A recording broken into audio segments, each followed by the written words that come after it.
You think a gift card buys coffee, but sometimes the most valuable coffee is the one nobody ever drinks. In fiscal 2025, Starbucks recognized $222.4 million in breakage revenue, money from stored value cards customers are not expected to redeem. So today we're going to follow $1 through the machine and watch how it turns from a gift into a balance sheet move most people never see. A normal sale is simple. You pay $5, the store gives you coffee, the transaction is over. A gift card is different. You pay now, the store delivers later, maybe tomorrow, maybe 6 months from now, maybe never. That delay is the whole business. Gift cards are not just presents. They are tiny, customer-funded time machines. The customer sees a thoughtful gift. The company sees cash today, an obligation tomorrow, and a predictable slice of balances that will go unused. That is the bet. Not that the card is fake, not that the store is doing something illegal. The bet is much quieter than that. The bet is that life gets busy. Starbucks is the cleanest window into this machine because its card program is huge and its filings are public. At the end of fiscal 2025, Starbucks had about $1.75 billion sitting in its stored value card and loyalty program balance.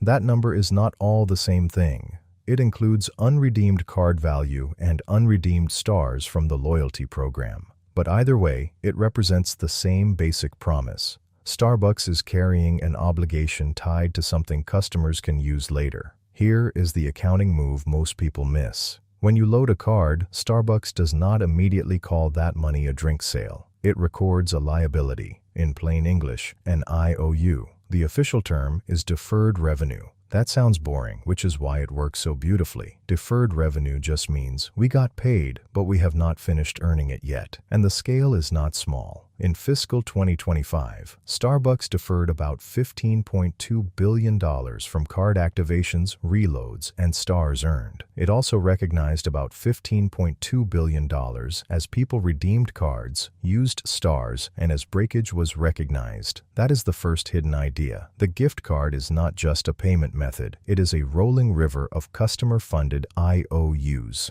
And the really powerful version is not the plastic card at the grocery store rack. It is the loop. As of the fourth quarter of fiscal 2025, Starbucks had 34.2 million 90-day active rewards members in the United States. Rewards member spending represented 58% of tender dollars at United States company-operated stores, and Starbucks cards still show up in a huge share of the transaction flow. In the fourth quarter of fiscal 2025, Starbucks card accounted for 42% of transactions at United States company-operated stores, and customers loaded about $2.8 billion onto Starbucks cards in the United States during that quarter alone.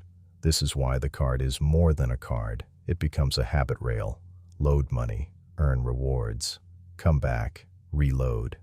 The dollar does not leave the system, it circles. And once a company gets millions of people into that loop, even tiny leftovers become very large numbers. Now we get to the strange part.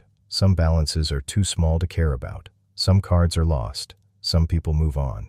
Some rewards expire. Some app balances just sit there quietly, waiting for a future version of you who never shows up. Accountants have a name for this: breakage. Starbucks says that based on historical redemption rates, a portion of stored value cards is not expected to be redeemed, and that expected breakage is recognized over time in proportion to redemptions. That detail matters. The company does not just wake up one day and grab every forgotten card. It studies redemption patterns. It estimates what probably will not come back. Then, under accounting guidance commonly called ASC 606, expected breakage can be recognized over time, generally in proportion to customer redemptions. And for Starbucks, the number is not pocket change. In fiscal 2025, Starbucks recognized $200.4 million of breakage in company-operated store revenue, plus $22 million in licensed store revenue. Total, $222.4 million. That is revenue from value customers are not expected to use. No barista has to steam the milk. No cup has to be handed over. The customer paid. The product never happened. The accounting entry did. Starbucks is only one window into a much bigger drawer. Bankrate's 2024 survey estimated that Americans were sitting on about $27 billion in unused gift cards, vouchers, and store credits. 43% of United States adults had at least one. The exact breakage rate varies by program. Some brands get most of their cards redeemed. Others have long tails of tiny balances. But across the industry, the basic shape is familiar. A large pool gets sold, most gets used, and a stubborn slice never fully comes home. That stubborn slice is why retailers love gift cards. They bring cash in early. They pull customers back into the store. They often lead people to spend more than the card balance. And when customers forget, even forgetting becomes measurable. But here is the part that keeps this from being a simple villain story. The company does not always get to keep every forgotten dollar. Gift card rules depend heavily on state law. According to Alston and Bird's 2025 review, 37 states either expressly exempt gift cards from escheatment or do not have a law requiring escheatment of those instruments, often depending on whether the card has no expiration date or fees. But other jurisdictions, including Delaware, Washington, D.C., Georgia, New Jersey, and New York, require certain gift card balances to be turned over after a period of inactivity. This is called escheatment. It means the abandoned property goes to the state, where the customer may be able to claim it later. And the Delaware part is especially interesting. If the card issuer does not have the customer's address, the law can point to the issuer's legal home. And a huge number of American companies are legally domiciled in Delaware. That means a state most customers never think about can become very relevant to a forgotten balance. So your unused $4 might not just be sitting in a drawer. On the back end, it may be getting sorted between a corporate ledger and a state unclaimed property system using rules you have never seen. So, what do you do with this information?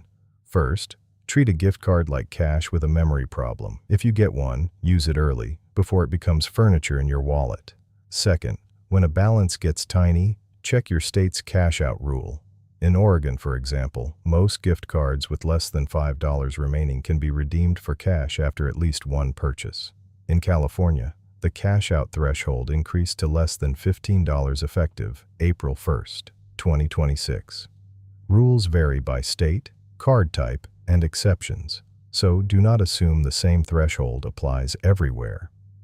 Third, if you know you will never use the card, resale sites may buy it below face value. Card Cash says sellers can receive cash payouts, and Bankrate notes sellers can often recover at least 70 or 80% on platforms like Card Cash or Raise, depending on the brand and quote.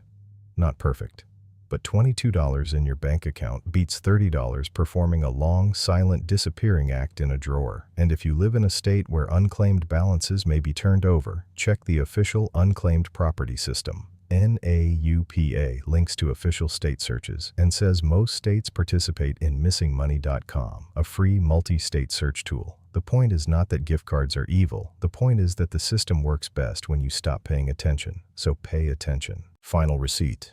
$1 enters as cash. It becomes an IOU. It gives the company timing power. If enough people forget, part of the pool can become breakage revenue, and in some places, the state gets involved before the company can keep it. So the next time you see a gift card, you will see the whole machine hiding inside it. The gift, the IOU, the reload loop, the forgotten slice, and the ledger entry waiting at the end. And if you think making money from forgotten coffee is clever, wait until you see the business that profits when you promise yourself you will work out, and then absolutely do not. That's next time on Small Change.